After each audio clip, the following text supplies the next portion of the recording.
Welcome guys, Hook, Line, and Cow P coming at you. How are you guys doing today? Great? That is awesome. Well, today I'm going to be showing you how to use one of these puppies. First of all, I'm going to break it down, and then second, I'm going to show you how to cast it. So let's get to it. Hey, don't forget to subscribe, okay? Come on guys, show me some love. Here she is. The Baitcast. A lot of people's worst nightmares and reels. To me, I love them. I just absolutely love them. One of my favorite reels out in the market. And my only ones, my go-tos that I will throw. So, let's get down to it and I'll show you how to set it up. And then you have to take it from here. One thing I have to say is I wish I had the internet about 20 years ago. Maybe 25 years ago when I first started using Baitcast reels, because it was hard. I went through so much line and so much bird nest and so much wanting to throw it in the water because I could not get this thing to do what I wanted it to do. But now I've actually figured it out, and I'm pretty much, I'm not going to say a pro at it because the odd time I'll get a backlash, but hey, who doesn't? So let's get to it. Alright, first thing. This right here is your tensioner knob. This is what makes the spool spin fast or slow. So if you crank that all the way up, hardly any line comes out. Crank it all the way back down to nothing, pull that, you will feel the line start to, when you hit that button, it will come right out. See? Bird's nest already. So, what you want to do when you're beginning is crank this right back up there, but don't crank it like right up. Give it maybe 5 or 6 clicks off so you actually have some play.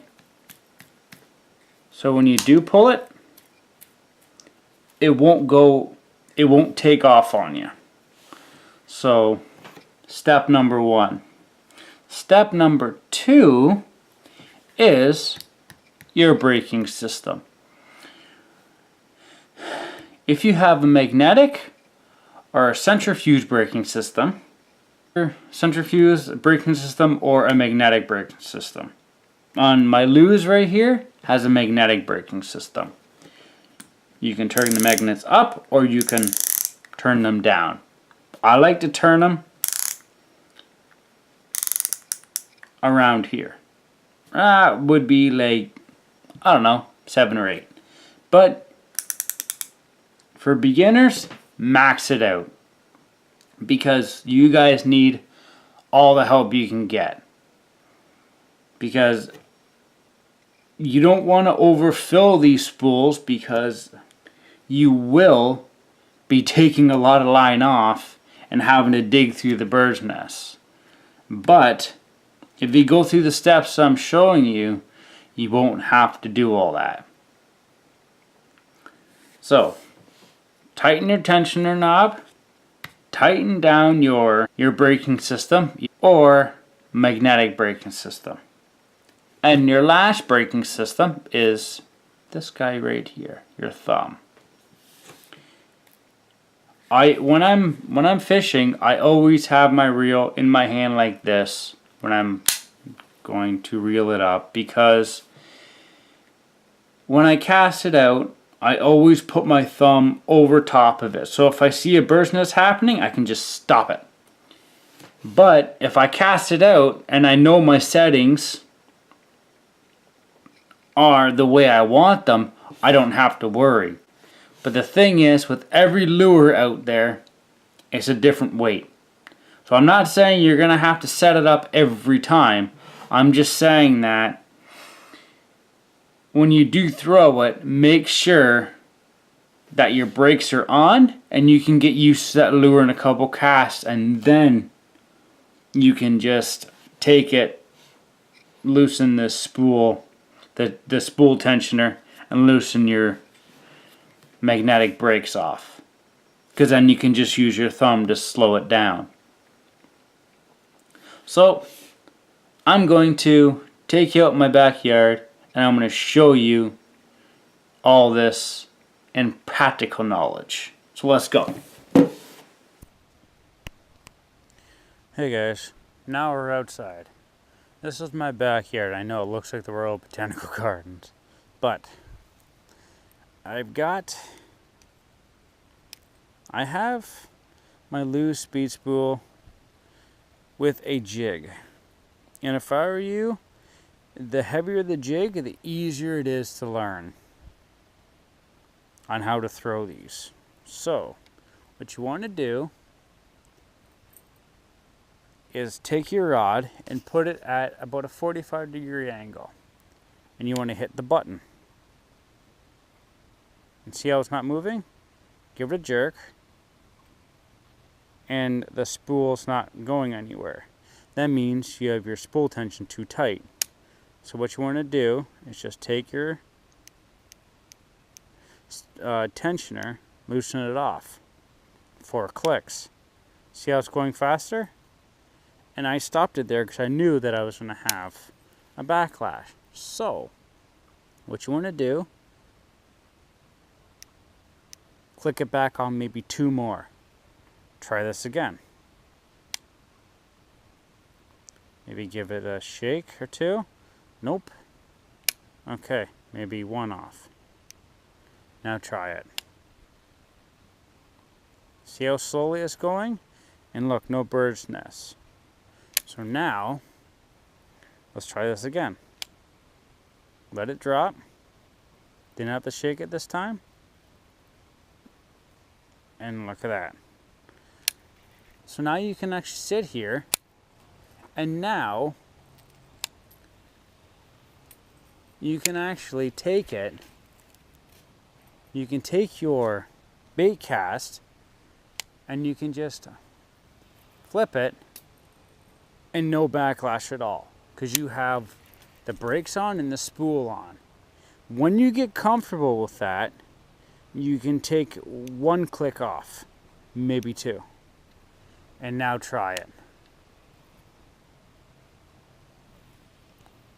But always use your thumb. So when you reel it in,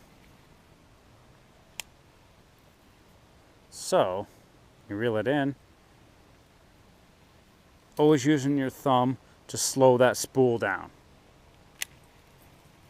And when you get really comfortable with it, you can take your brakes and maybe take them off 1 or 2 steps. Sorry for the chainsaw noise in the back. And now, you actually sit there, throw it, and slow it down with your thumb. Always slow it down with your thumb, because your other fingers won't matter because it'll be all over the place. So take these tips into consideration, because then after you will be able to do sidearm casts, flipping casts. I do not recommend an overhand cast because it can actually go too far in the air and this will just keep spinning. You will have some backlash. So I recommend the sidearm cast. I recommend definitely pitching it. And you can even put some style into it. So with these tips, techniques, you will be able to throw these in a heartbeat. Just have some patience, learn, and don't be afraid to take these out maybe to your local park. All I'm saying is these reels are amazing to have. Great in your arsenal. But I do recommend starting off with mono. Because A, it's cheaper. And B, it's just easier to work with. Fluorocarbon likes to bundle up on you. It likes to curl up on you. And braid likes to dig into itself and you'll never get it out. So try mono and you'll be very happy. So if you like this movie, or if you like this video, subscribe and have an awesome day.